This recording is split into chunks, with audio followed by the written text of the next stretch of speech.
Hello, everyone. Hello. Hello. I've got about 10 pages here, but I was told we only have half an hour, so...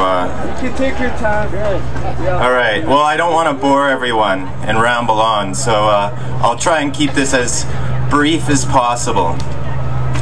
So, thank you. I am really very much so honored and humbled to be here speaking in front of the 99% at Occupy Edmonton. Yeah! But first, I would like to recognize that we are already on occupied land. The Edmonton region is in fact called Amisquascahagan in Cree, or Beaver Hills translated. I'll be speaking now about poverty and our unjust economic system. And I think it is crucial to explain in my own words our common oppressor. Our oppressor is not a person or a group of people. It is a human-made system that has granted the few to seize power from the many.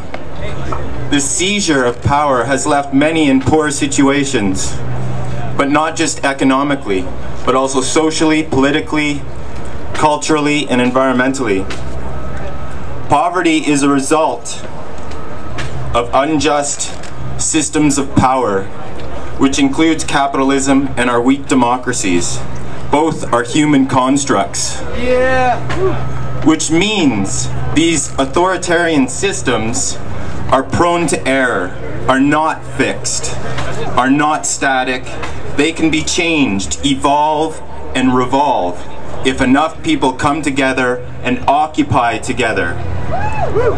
Yeah! The thing is, though, the benefits of this economic system are not being seen by the vast majority of people around the world, the vast majority of us, the 99%. Yeah! As we all notice, corporations are infecting our political institutions and continue to make record profits and receive bailouts from our governments and distribute these bailouts as executive bonuses without any form of social contract to create jobs and protect individuals and families from going bankrupt themselves. At the same time, and for over 25 years now, we, as middle, low, working class individuals and families have watched our incomes and purchasing power decrease. Over the last decade in Canada, the wealthiest 1% accounted for 32% of the growth in incomes. Go back half a century, between 1950 and 1960, the income of the wealthiest 1% grew by a mere 8%. It is becoming clear, even here in Canada, that the social experiment we call the trickle-down theory has not delivered even on its own terms.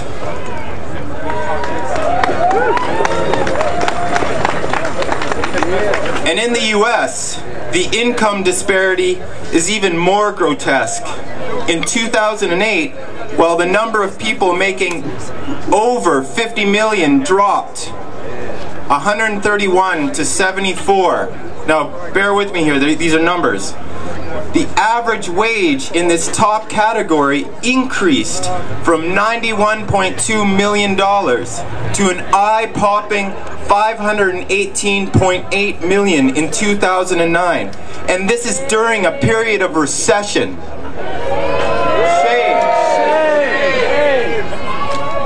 What this means is that the 1% are becoming wealthier at a pace never before seen in human history.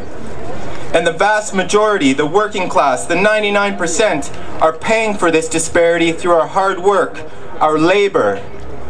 This economic system is not delivering, and it will continue to be unequal, unjust, until we come together and bring these structures of elite power to a grinding halt. Woo!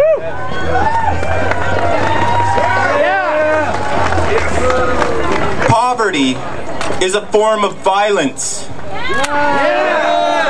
also known as structural violence, caused by an inegalitarian social structure. It is not a direct form of violence, but a violence that manifests itself in complex ways through forms of oppressions, like classism, racism, sexism, discrimination based on ability, and sexual orientation. Some may argue this point by saying that a person's lot in life is a direct result of individual agency or choice. But tell that to the hard-working grocery store meat cutter who suffered a workplace accident, now being tossed around from agency to agency, trying to deal with homelessness, unemployment, a lack of workers' compensation, alcoholism, and depression. Tell that to the single mom moving off reserve to the big city and being told where she should live by racist landlords. Yeah. Tell that to the man on AISH dealing with multiple mental health issues, addicted to crack and meth, whose apartment was seized by the police while his landlord, a predator drug dealer, owns and still lives in the apartment next door. Tell that to the sex trade worker who has been made to feel so worthless and subhuman by abusive males, the authorities, the corporate airways, and society. Tell that to the people in the US who have lost their homes and who now live in encampments due to fraudulent mortgage deals by banks that are being bailed out by what is essentially becoming a corporate state. We are told, and we even repeat, that individual hardships surrounding poverty are based on individual choices, agency. This focus on agency tells me that we are all held captive in a system that inherently preaches to people to become predators towards each other. Feelings of sympathy, empathy, compassion, and solidarity are seen as subversive, going against the grain, especially when those feelings are towards marginalized people. This stigma keeps us all in the dark, and as a result, we become socially and politically bankrupt. Like Malcolm X put it in regards to the corporate media, if you're not careful, the newspapers will have you hating the people who are being oppressed and loving the people who are doing the oppressing.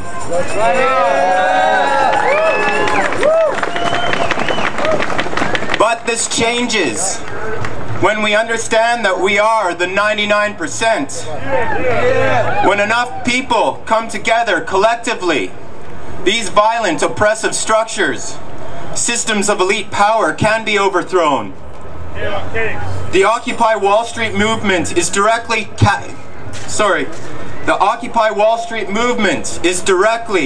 challenging capitalist hegemony, the corrupt corporate forces, and the duplicity and hypocrisy of our governments.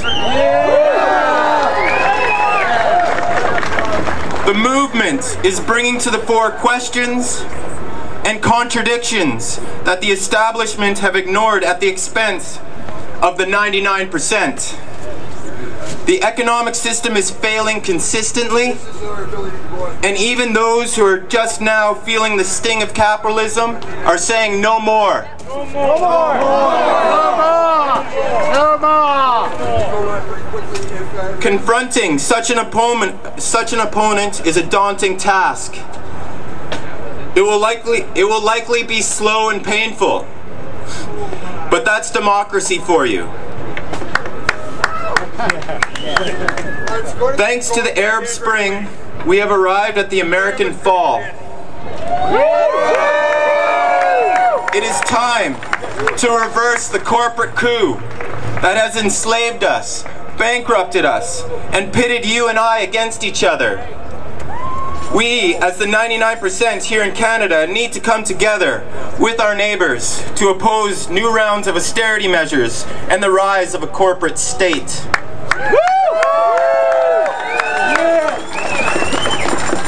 And lastly, hear me out here. The Occupy movement is enriching us with new ideas of organizing resistance against the oppressive power structures through direct democracy and technology. We need to ensure we are inclusive and participatory as we move forward, because The collective mind is greater than the individual mind. We are the 99%. How can the 1% dictate what is best for us? How can this be good for humanity? 99 to 1 are way better odds. Believe in each other. We are the 99%, and we will no longer remain silent.